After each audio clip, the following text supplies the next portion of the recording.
Mi nombre es Juan José Pérez, yo soy monitor académico de la UOC de Derecho Público y este es un nuevo video de la miniserie sobre formas de actividad de la administración. En el video pasado hablamos sobre las generalidades del contrato estatal y en este video seguiremos hablando del contrato estatal, pero ahora vamos a hablar de los principios que lo rigen, porque la contratación pública está sometida a 4 principios que son el principio de transparencia, el principio de economía, el principio de responsabilidad y el principio de legalidad. Estos principios son diferentes en los contratos privados y se aplican a los contratos del régimen general porque están sometidos a un régimen principal. Además, a los contratos estatales también se les aplican los principios generales de la función pública. Vamos entonces a comenzar con el principio de transparencia. El principio de transparencia es simplemente el deber de selección objetiva de la oferta más favorable para la administración, respetando el régimen de inhabilidades e incompatibilidades. Y lo encontramos en el artículo 8 de la Ley 80 de 1993. Este principio tiene 3 mandatos. El primero es que no se debe infringir el régimen de inhabilidades e incompatibilidades, y son las que se configuran en la etapa precontractual. Es decir, que las inhabilidades e incompatibilidades las encontramos son en la etapa precontractual, haciendo alusión al principio de transparencia, porque en unos próximos videos veremos qué pasa con las inhabilidades e incompatibilidades sobrevinientes. El segundo principio nos dice que se debe efectuar la publicidad en el sistema electrónico de la contratación pública, que se denomina SECOP. Y lo que vamos a efectuar ahí es la publicidad de la actividad contractual, especialmente de las actuaciones precontractuales, con el objeto de permitir que los interesados en los contratos con la administración participen en condiciones de igualdad. Muy bien, o sea que la apertura está en la invitación, o sea que para que sea transparente hay que dar publicidad a la invitación del proceso de selección. Y el último mandato de este principio es que la escogencia más favorable para la administración se realiza considerando factores materiales de selección, que son factores técnicos y económicos, es decir, la oferta más favorable la voy a seleccionar de acuerdo a criterios técnicos y de acuerdo a criterios económicos. Los criterios técnicos son la calidad y los criterios económicos son el precio y el plazo. Y estos criterios técnicos y económicos son objeto de ponderación para determinar la oferta más favorable. Pero entonces aquí tenemos que decir que solo se pueden ponderar las ofertas que cumplen con los requisitos habilitantes de participación. Los requisitos formales de participación o requisitos habilitantes se verifican, pero estos que son requisitos materiales se ponderan y por tanto estos requisitos van a otorgar puntaje y será el mayor puntaje el que va a determinar la oferta más favorable. Pero para que una oferta sea favorable debe sumar mínimo 80 puntos. O sea que es lo mínimo que debe tener el oferente para ser contratado, 80 puntos. Por ello son requisitos objetivos, técnicos y económicos. Con esto entonces queda agotado los mandatos del principio de transparencia. Y ahora vamos a hablar del principio de economía. El principio de economía no es más que un deber de eficacia contractual y se cumple con 3 mandatos. El primer mandato lo encontramos en la fase de planeación. ¿Y qué vamos a decir aquí? Que en la fase de planeación, antes de la apertura del proceso de selección, debe realizarse una planeación compuesta por 2 cosas. Lo primero, el estudio de factibilidad, es decir, los estudios previos. Y aquí vamos a analizar 3 factibilidades, es decir, 3 viabilidades. La viabilidad económica, que son los estudios del mercado para valorar el valor económico del contrato y poder tener una partida presupuestal. por eso, de acuerdo con estos estudios, se conoce el precio de la prestación y también por ello vamos a expedir un certificado donde indicamos que hay disponibilidad presupuestal, que no es nada más y nada menos que el certificado de disponibilidad presupuestal. El segundo es una viabilidad técnica. En la viabilidad técnica es cómo realizar planos, asignar riesgos a la prestación del bien, la obra o el servicio, y por ello, como vamos a asignar riesgos, se exige una garantía para cubrir los riesgos del contrato. Aquí también se mira la necesidad de una interventoría y para esto la administración contrata con un administrado para que le realice dichos estudios mediante un contrato de consultoría, cuya modalidad de selección es el concurso de méritos. Encontramos también una viabilidad jurídica, que es la minuta del contrato, se determina la tipología del contrato y con ello si se requieren licencias, autorizaciones de corporaciones públicas, consultas previas, etc. Aquí tenemos que decir que la autorización de corporaciones públicas se requiere para los contratos de empréstito y para los contratos que tengan por objeto la enajenación de bienes fiscales. Y por último encontramos una viabilidad social, esto es, cuál es el interés social que se pretende satisfacer de acuerdo con el Plan Nacional de Adquisiciones. Y ustedes saben que el contrato estatal tiene un elemento teleológico, que es el interés general, y aquí es donde la administración lo tiene en cuenta también. Y además, también dentro de la planeación encontramos los pliegos de condiciones. Los pliegos de condiciones son la ley del contrato, es decir, ese pliego es lo que va a regir el contrato. Entonces, una vez es factible el contrato, se realiza este pliego y este pliego va a contener primero el cronograma y aquí se incluye entonces el plazo para presentar las ofertas, el cual es prorrogable oficiosamente o de manera rogada. También se incluye el plazo para la evaluación, el plazo para la adjudicación, el plazo para el perfeccionamiento, el plazo para la ejecución y el plazo para la liquidación del contrato, que si no se indica en ese pliego de condiciones, porque el plazo para la liquidación puede quedar en blanco, si no se indica, será entonces de 4 meses. El legislador lo suple. Y vamos a encontrar dos cosas muy importantes. Primero, los requisitos formales de participación que estábamos mencionando. Esos requisitos formales de participación son los requisitos habilitantes y son condiciones subjetivas que deben cumplir los proponentes u oferentes y que deben constar en el Registro Único de Proponentes, el denominado RUP, que certifican las cámaras de comercio. Por tanto, estos son criterios subjetivos que miden la idoneidad del oferente relacionados entonces primero con la capacidad jurídica, segundo con la capacidad financiera, tercero con la experiencia en el objeto de contratos anteriores y cuarto, la clasificación del objeto social. Estos requisitos, como ya dijimos, son objeto de verificación y quien va a realizar la verificación es la Cámara de Comercio. O sea que estos requisitos no pueden ser presentados directamente por el oferente a la administración, sino que se hacen por conducto de la Cámara de Comercio a través de un certificado.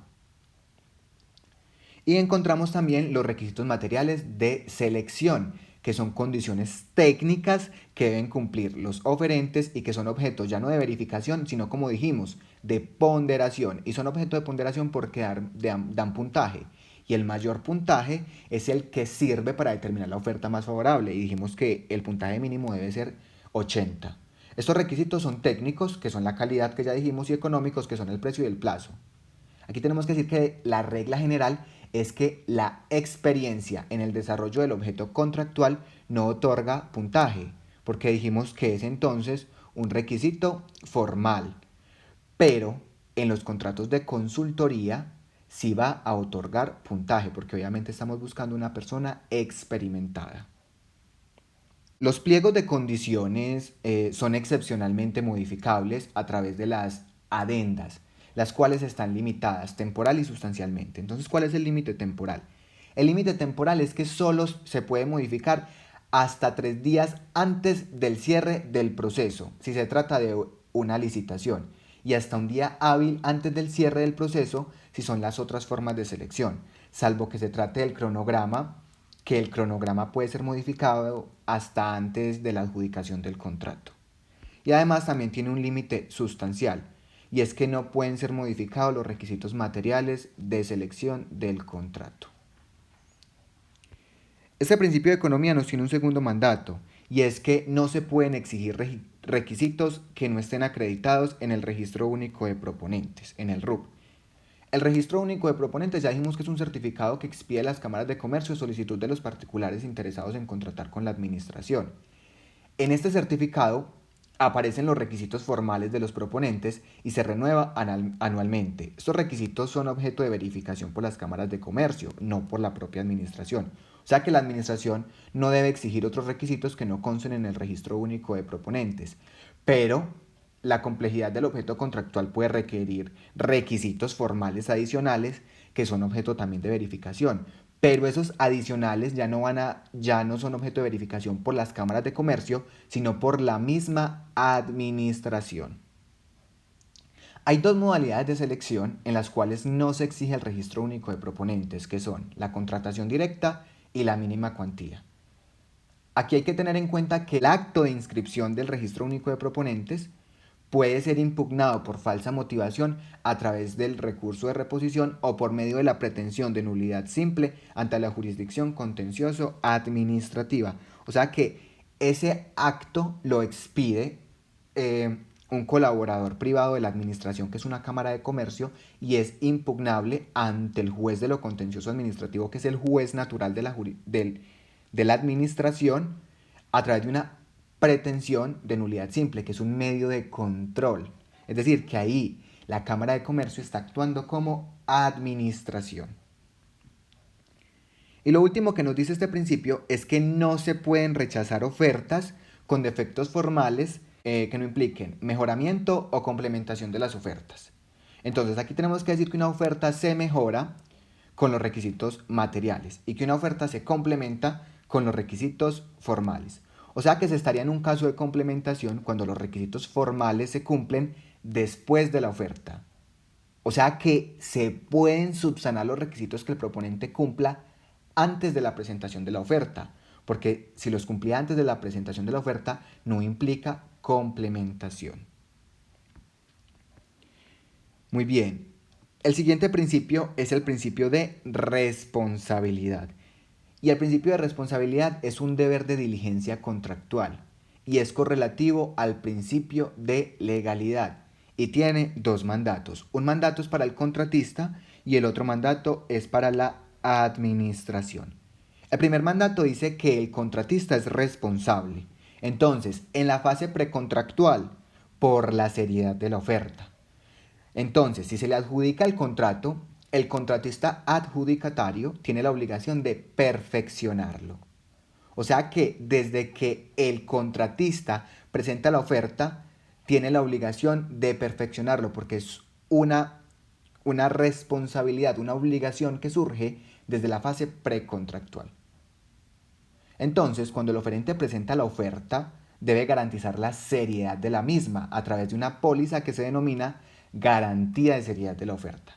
Si no presenta la garantía, será causal de rechazo de la oferta. Entonces, si el adjudicatario se niega a perfeccionar el contrato adjudicado, es decir, se rehúsa a suscribir el contrato, se le hace efectiva esa garantía de seriedad. Y de ahí entonces sale que el contratista está obligado a perfeccionar el contrato desde la presentación de la oferta, porque con la presentación de la oferta tiene que presentar una póliza de seriedad de la misma, de la oferta. Y además, en la fase contractual también es responsable. Y es responsable por el cumplimiento y calidad del objeto contractual. O sea que para poder ejecutar el contrato, el contratista requiere que previamente se haya aprobado la garantía única, que es la garantía de cumplimiento y calidad.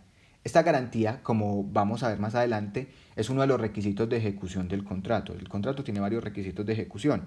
Esta garantía es uno de esos, es decir, que el contratista no podrá comenzar a ejecutar el contrato si no ha otorgado previamente la garantía de cumplimiento y calidad. Y además esta garantía, aparte de que la tiene que de que la tiene que aportar, se la tienen que aprobar. Y además, el segundo mandato dice que la administración también es responsable. Es decir, es tan responsable el contratista como la administración. La administración en la fase precontractual es responsable por la debida planeación del objeto contractual. Entonces, la administración debe planear de forma debida el contrato, puesto que de esto depende el éxito de ejecución del mismo. La falta del deber de planeación es un objeto ilícito del contrato. El artículo 26 de la Ley 80 de 1993 contiene este principio y establece que los servidores públicos deben responder cuando abran licitaciones públicas sin haber elaborado previamente los pliegos de condiciones y los estudios previos. Es decir, que este principio está íntimamente conectado con el principio de economía también, porque vemos que los principios tienen una hermenéutica en la que se conectan todos entre ellos. Y en la fase contractual, la administración es responsable por el control y la vigilancia del objeto contractual. Entonces, tenemos que diferenciar el control del contrato y la vigilancia del contrato. Hablemos entonces del control. El control se realiza a través de potestades exorbitantes, que son unilaterales de la administración para controlar el objeto contractual, y son la interpretación unilateral, la modificación unilateral y la terminación unilateral.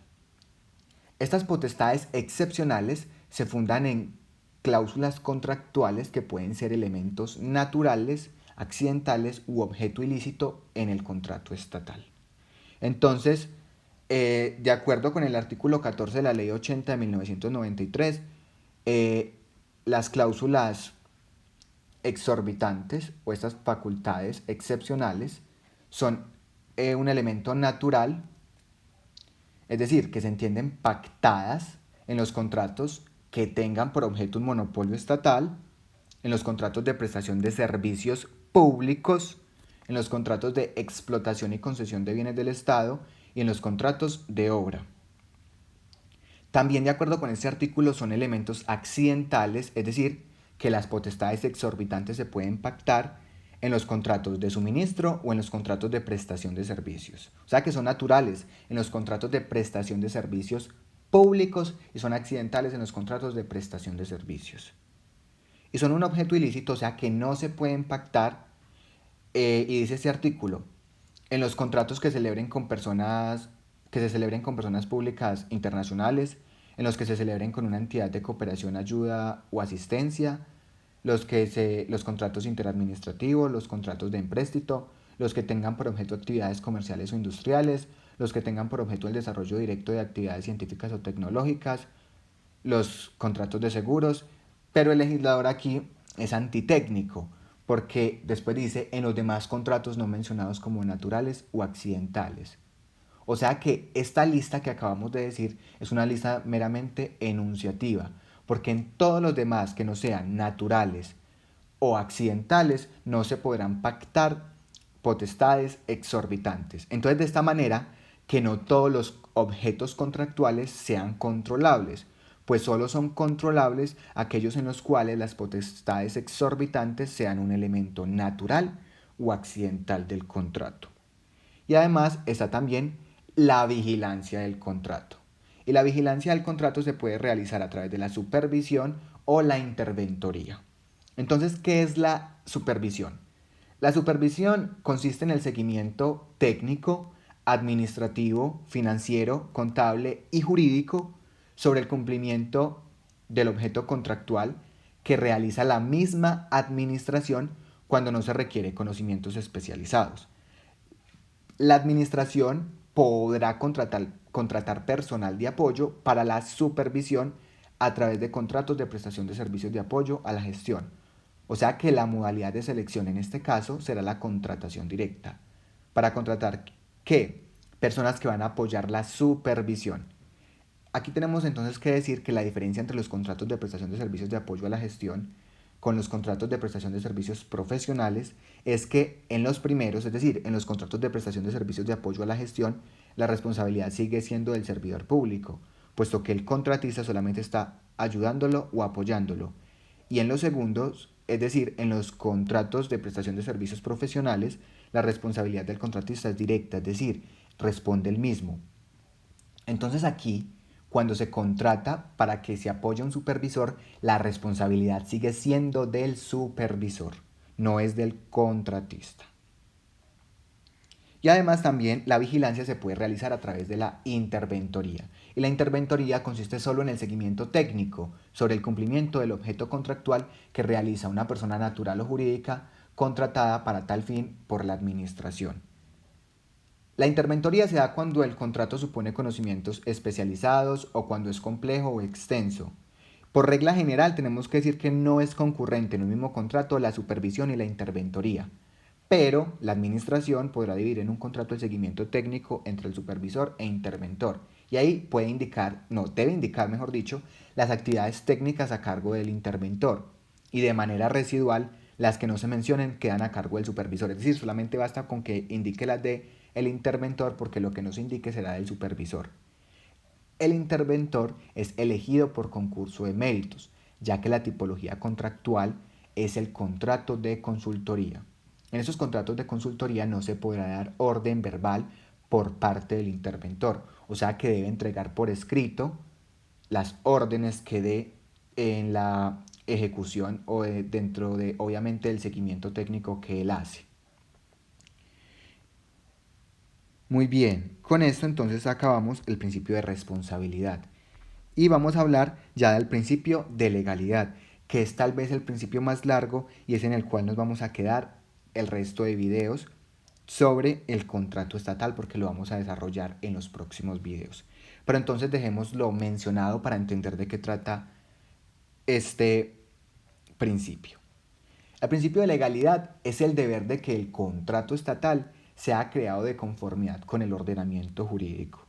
El contrato estatal tiene una mayor sujeción al principio de legalidad porque supone el interés general, porque como ya dijimos, tiene un elemento teleológico. En cambio, el contrato privado no, porque no supone el interés general, sino que supone el interés particular. O sea que el contrato estatal requiere ser creado conforme a condiciones formales y conforme a condiciones materiales. Conforme a condiciones formales, entonces son el acuerdo de voluntades, que es el perfeccionamiento, como vamos a ver por aquí, el perfeccionamiento, el acuerdo de voluntades, la competencia contractual, el procedimiento administrativo contractual y la publicidad. Y además tiene unas condiciones materiales. Esas condiciones materiales son entonces el contenido del contrato, que se resume en una causa lícita y en un objeto ilícito. Perdón, en una causa lícita y un objeto lícito, no ilícito. Entonces, tanto las condiciones formales como las condiciones materiales son requisitos de existencia, validez y eficacia del contrato administrativo. Y entonces esos requisitos se manifiestan en dos etapas. La primera etapa es la formación y la segunda etapa es la ejecución del contrato. En la etapa de formación encontramos dos, la existencia y la validez. Y en la etapa de ejecución encontramos la eficacia del acto administrativo. Entonces en los próximos videos vamos a desarrollar la formación y la ejecución del contrato estatal. No siendo más, entonces damos por terminado este video. De parte del grupo de monitores de la Facultad de Derecho de la Universidad de Medellín les agradecemos por vernos nuevamente. Esperamos que les haya sido útil y recordamos que se pueden suscribir a nuestro canal de YouTube, darle like a este video y seguirnos en nuestro Instagram como monitores-derecho UDM. Hasta pronto.